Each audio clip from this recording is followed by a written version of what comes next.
He's an expert on the Holocaust in Hungary, with a special interest in the establishment of ghettos in Budapest and in issues related to gender and space in the ghettos. His research interests also include contemporary representations of the Holocaust, especially in the context of memory studies. He has published widely on those subjects. He has two books, for example, on the spatial dimensions of ghettos. The first one is The Holocaust City, The Making of a Jewish Ghetto, which was published in 2003. And the second one is The Traces of the Holocaust, Journeying in and Out of the Ghettos, which is pretty recent. It was published last year, if I understand well. He has also published extensively on the commercialization of Holocaust representations. I'm not sure if it's two books or one, just one with two different titles. Okay, so I just mentioned one of the titles. It's Images of the Holocaust, The Myth of the Shoah Business, which was published in 1999. And today he will talk about the spatial dimensions of Wallenberg's rescue operations, and the title of his talk is going to be Geographies of Rescue, Wallenberg in Budapest. Joseph Ellman remembered his father drawing a rough sketch map to convey to his sons the hopelessness of their plight, crammed into the ghetto, set up in Prusina after the Nazi occupation of eastern Poland. Safety, in his father's eyes, lay in a place, but that place was one of the few countries that remained neutral, and these were all achingly distant from their present site of incarceration.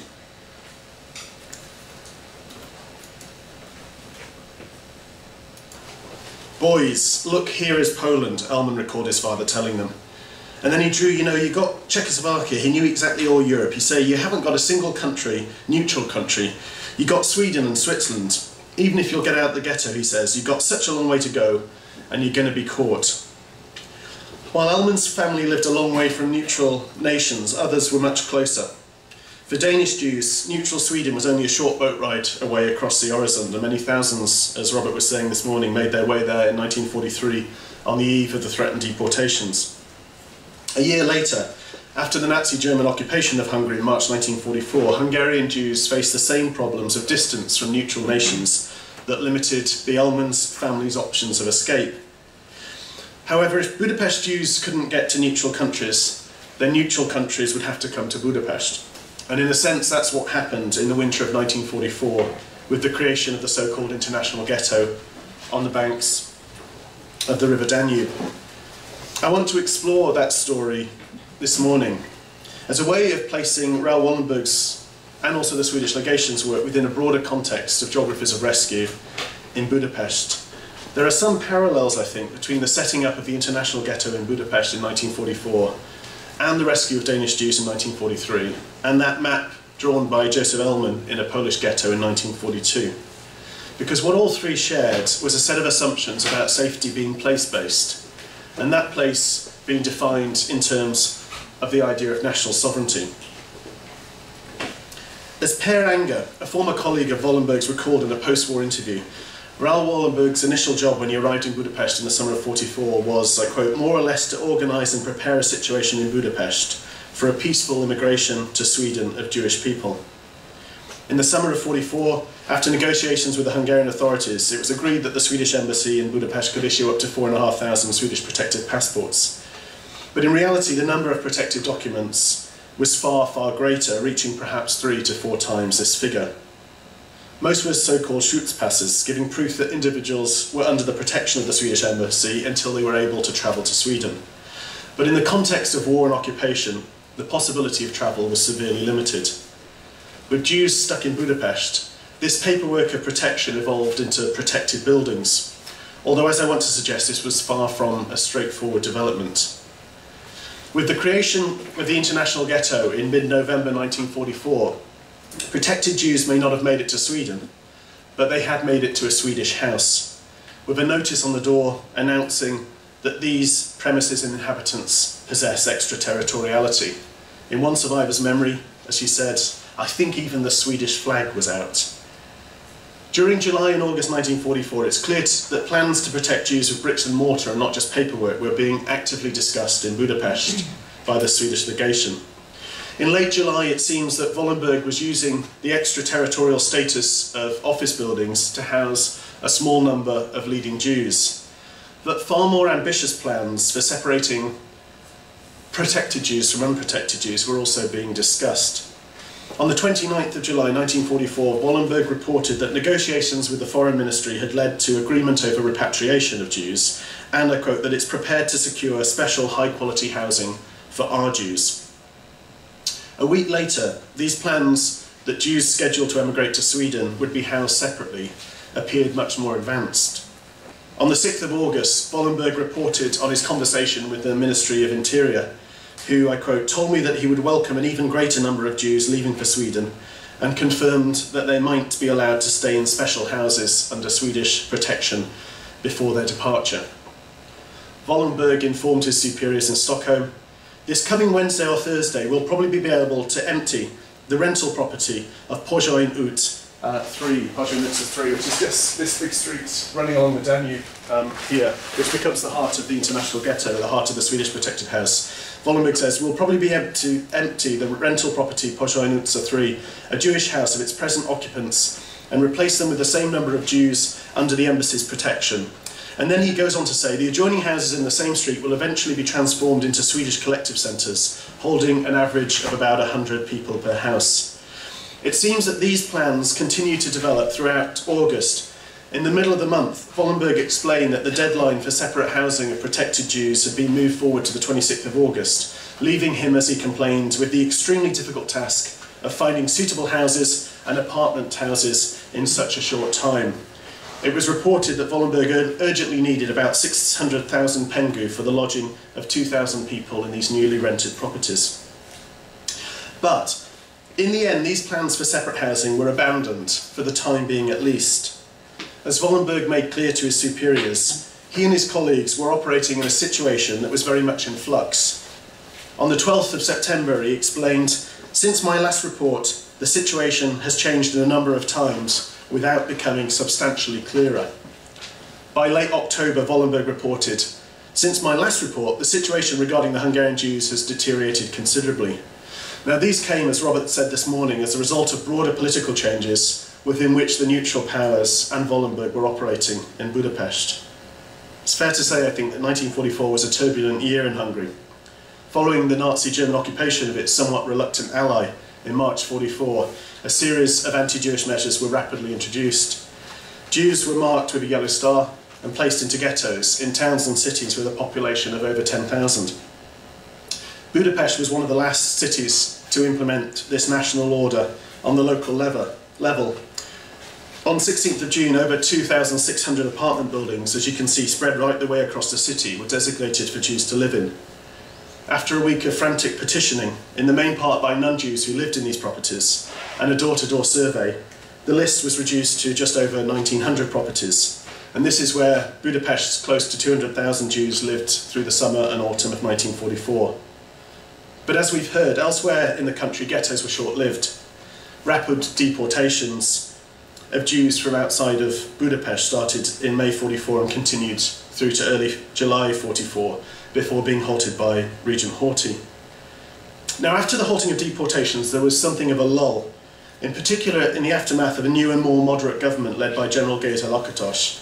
However, as we've also heard, things changed dramatically in mid-October, after Horthy was held following a bungled attempt to withdraw from the war, and the installation of a new puppet government headed by the native fascist party leader Ferenc Szálasi.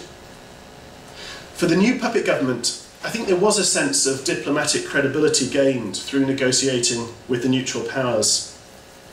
And therefore, when plans were unveiled over what to do with the Jews that remained in the country, 6 categories, each receiving separate treatment, were delineated, and one of these categories was Jews under foreign protection.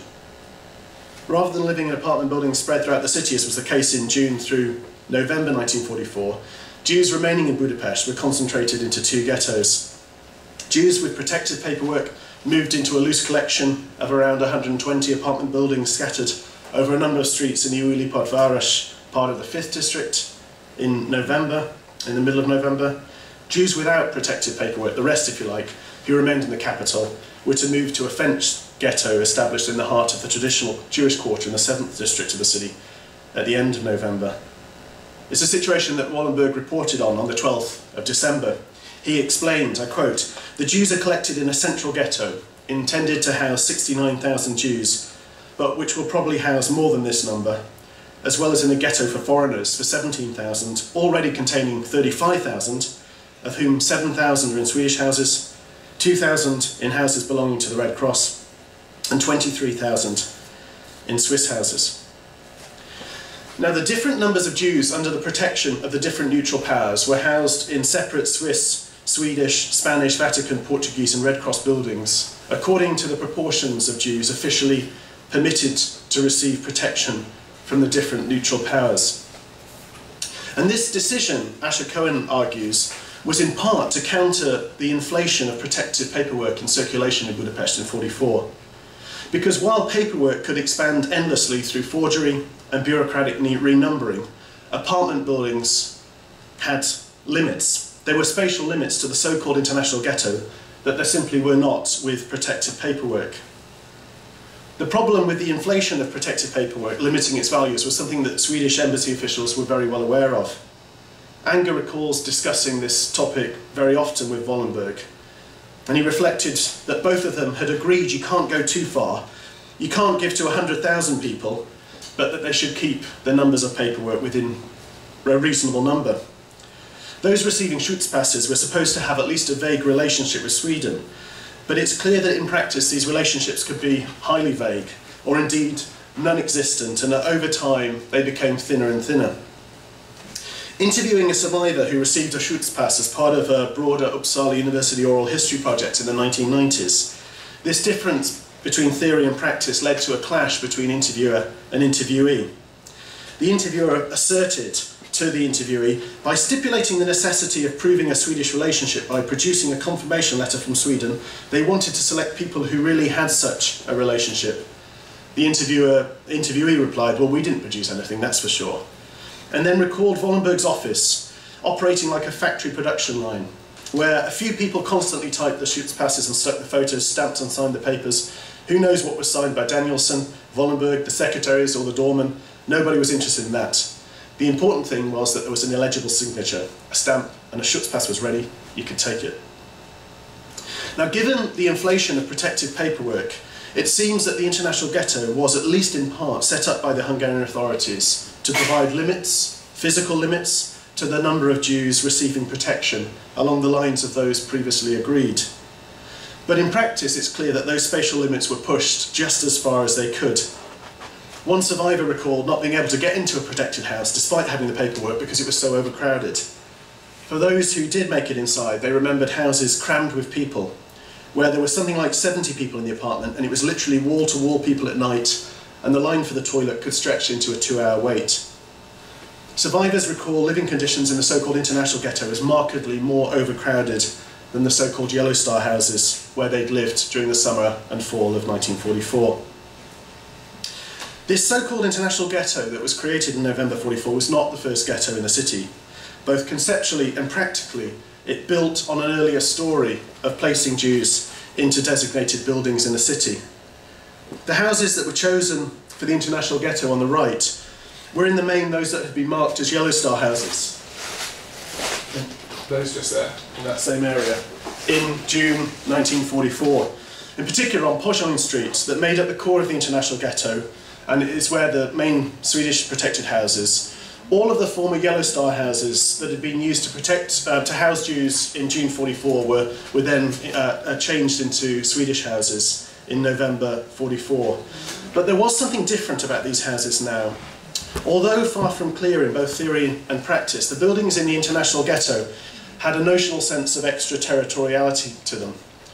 But it's telling, I think, that in a post-war interview, Per Anger responded to the question about whether it was his understanding that they transferred the extraterritoriality of the embassy onto these Swedish houses, with what was a far from straightforward answer. Well, in a way, to start with, we maintained, of course, this theory, which is, I mean, it's quite an impossible situation. You can understand that when you come to an embassy, you can't just go around and put on signs all over saying, this is our territory. How would that end, so to say? And there are also different kinds of extraterritoriality, and the interview is on and on and on. Moreover, certainly in practice, any claims to extraterritoriality in theory were challenged in practice by arrow-cross gangs who entered buildings, in a number of cases marched Jews to the Danube and shot them into the river. And yet, despite these breaches, there was a sense in which the world had come to the banks of the Danube in northern Pest, in the form of a cluster of protected houses occupied by Jews with protective paperwork issued by a variety of powers. As far as I remember, recalled George Friedjeshi, who lived in a Swedish protected house, the neighbouring houses were Argentinian, Swiss and papal protected houses. Along a handful of streets in the so-called Újlipótváros district of Pest, close to the Danube where it presses Margla Island, over 120 apartment buildings were set aside for housing Jews under the protection of the neutral powers. Now, back in the early days of discussion of the potential separate housing of protected Jews in August 44, Wallenberg was well aware that this would mean moving unprotected Jews currently living in Yellow Star houses out, and suggested at that point that it would be greatly desirable to be able to pay moving costs and limited damages to those Jews who have to do in this way suddenly leave their homes. Once those houses became part of the international ghetto in November, unprotected Jews were evicted from their homes and sent to another world, the crowded Pest ghetto, which was a place that one survivor recalled everyone who had any means avoided. Just where those two ghettos were created in the city is striking. The Pest ghetto, formed in the traditional Jewish 7th district in the heart of Pest, the international ghetto in the newly established middle-class neighbourhood of Újlipótváros, which was a place where mostly well-off Jews lived. The contrast between these two neighbourhoods was marked. They were, both pre-war as well as during the winter of 1944, two very different places. Now, for at least one survivor, placing these two different ghettos for two different groups of Jews in two different neighbourhoods made sense. Describing the Swedish protected houses where she lived, she explained that it was one of a handful of buildings interspersed among other blocks of flats where Gentiles could stay put, and it was in a newer part of town, home for many middle-class, non-religious Jews. Those with no protection were ordered to move to the hastily established ghetto proper. This fenced ghetto was behind the big synagogue, the area of town where mostly religious Jews lived. The few Gentiles who lived there had to move out. There was some reason in madness. For her, there were two broadly different groups of Jews living in Budapest: middle-class, non-religious Jews and mostly religious Jews, who were placed into two different ghettos, sited in effect, where these two distinct groups already lived. In short, it seemed to this survivor that in the winter of 1944, two ghettos came to two different groups of Jews in the city. Now, her hunch, I think, is borne out from study of the largest surviving list of Jews under Swedish protection, a 447-page bound volume with the names of 6,686 Jews in it. Here a number of caveats are in order. As Paul Levine notes, there are several lists of names in existence, but no definitive list of Jews receiving Swedish paperwork. The list does not contain all the Jews rescued by Wallenberg, let alone all Jews rescued by the neutral powers in 1944. But it is suggestive, I think, in pointing to the very high numbers of Jews rescued by Wallenberg who came from the city's 5th district, the very neighbourhood where the international ghetto was created. I should just give a little context. In the decades prior to 1944, Jews lived in the main in the 4 central districts of Pest, the 5th, 6th, 7th and 8th districts. These 4 densely populated inner city districts that were home to about 4 out of 10 inhabitants in the city as a whole were where 3/4 of the city's Jewish population lived. And therefore it's not surprising, I think, to find that those 4 central districts dominate the addresses of just over 8 out of 10 of the individuals on the Swedish list. But what is surprising is just how many Jews on this list came from one of those 4 districts, the 5th district. Home to 15% of the city's Jewish population in 1941, the 5th district accounted for 42% of all those named on the Swedish list with addresses in Budapest that are legible and known. Another of those 4 central districts, the 8th district, was in effect the mirror image of the story of the 5th district. Home to just over 13% of the city's Jews in 1941, the 8th district only accounted for less than 4% of all those on the Swedish list. Not only was the Swedish list dominated by Jews from the 5th district, Újlipótváros, but the single street from that district that appeared on the list again and again was Pozsony Street, which had been the centre of Wallenberg's focus in August 1944 and formed the heart of the international ghetto in November 1944. It appears that Judith Brodit was right in her sense that there was method in the madness when it came to the choice of location for the international ghetto. It was sited where the majority of projected Jews already lived. Now this fitted, I think, with a longer history of the pragmatics of placing the ghetto where Jews already were in Budapest and elsewhere in Hungary. Bringing the ghetto to the Jews, rather than the Jews to the ghetto, was motivated by a concern to avoid relocating non-Jews in a broader context of implementing anti-Jewish measures with the aim of benefiting the non-Jewish Hungarian population. There was, as a number of scholars have suggested, and myself included, a clear economics to the persecution of Hungarian Jews during 1944. But it also seems that there was an economics to rescue. Wallenberg himself became aware that Swedish papers were being bought and sold. He reported to Stockholm, "We've been told that people have sometimes made financial sacrifices to secure a protective or provisional passport," pointing in particular to unscrupulous lawyers who have taken advantage of the precarious situation of the Jewish population and extracted large fees to handle the application for a protective passport, with unwarranted claims that they have connections among the staff. Some survivors certainly recall money changing hands as protective paperwork, whether forged or real, was secured. Rumours were circulating that people were paying 10,000 pengu to be sheltered in Swedish embassy buildings, and one child survivor who received Swedish papers through her uncle recalled being told by her father at liberation, "Dear children, you should know this 11 months cost me over $1 million American dollars." Now, whatever the reality to these rumours and post-war claims, contemporaries certainly made connections between the location of the international ghetto in one of the wealthiest parts of Budapest and the assumption that those protected were a privileged elite. These connections continued in post-war accounts. According to historians Laura Palauso and Attila Lajos, Jews of higher social class and with connections were more likely to get hold of documents from the neutral powers, although Palauso suggests that during the autumn, the neutral legations differentiated less between individuals seeking help, and I quote, "the social background of the protected became more diverse." These suggestions that those receiving protection were not an entirely representative sample of Budapest Jews is certainly reinforced by looking at where those Jews on this Swedish list came from in the city. Working with district boundaries is admittedly working with a rather blunt instrument.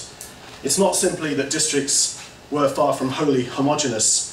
Even individual buildings, apartment buildings within districts, were intentionally not socially homogeneous, given that buildings house residents from different social classes on different floors of the apartment building. But in broad terms, districts did differ. In particular, the 5th district differed from the 8th district in 1940s. It's not just that broadly different social groups lived in different districts within the city, a pattern not restricted to Budapest but characteristic of modern urban life, but also broadly different Jewish communities lived in different parts of the city, something noted by the survivor Judith Brody. Lipótváros and Új Lipótváros in the 5th district were known as the home to relatively wealthy, assimilated Jews, compared with poorer religious Jews in the 7th and 8th district. Reading through the Swedish list, it's striking how many family names and first names are modularised or Germanised. This was a list dominated by assimilated middle-class Jews, arguably those with the strongest set of established social networks with non-Jewish elites that could be drawn upon, as well as the strongest potential claims to a connection with Sweden. Debunking the myths around Raoul Wallenberg, Paul Levine concludes that most of what Wallenberg did between the 15th of October and the 17th of January remained similar to what he had been doing. The situations which continued to dominate his time and consume his energy were less a matter of confrontation on the street, at railway yards, or on the Danube's quay, and more of the quieter business of negotiations with Hungarian and sometimes German officials. It was a case, he suggests, of the continuing importance of bureaucratic resistance, rather than acts of individual heroism. Levine is right to situate Wallenberg within the wider work of the Swedish legation and other neutral powers who were engaged most of the time in bureaucratic rescue. That rescue extended beyond protective paperwork to protected buildings. But as I've suggested here, the reasons for those protected buildings coming into place are complex, and the location of those protected buildings points to the unrepresentativeness of those who were protected by the neutral powers. Now, that is not to dismiss what the neutral powers achieved, but it's to contextualise it within broader patterns of Jewish demography in Budapest, as well as the shifting politics of the turbulent year of 1944 in Hungary. One of the chief roles of the historian is surely to provide context to past actions and past actors. That's what I've tried to do this morning. Raoul Wallenberg may have been, as the title for today claims, a man amidst inhumanity, but he was also a man in a particular time, the second half of 1944, and a particular place, the city of Budapest, which both constrained and also I think importantly shaped what he, like any other historical actor, achieved. Thank you.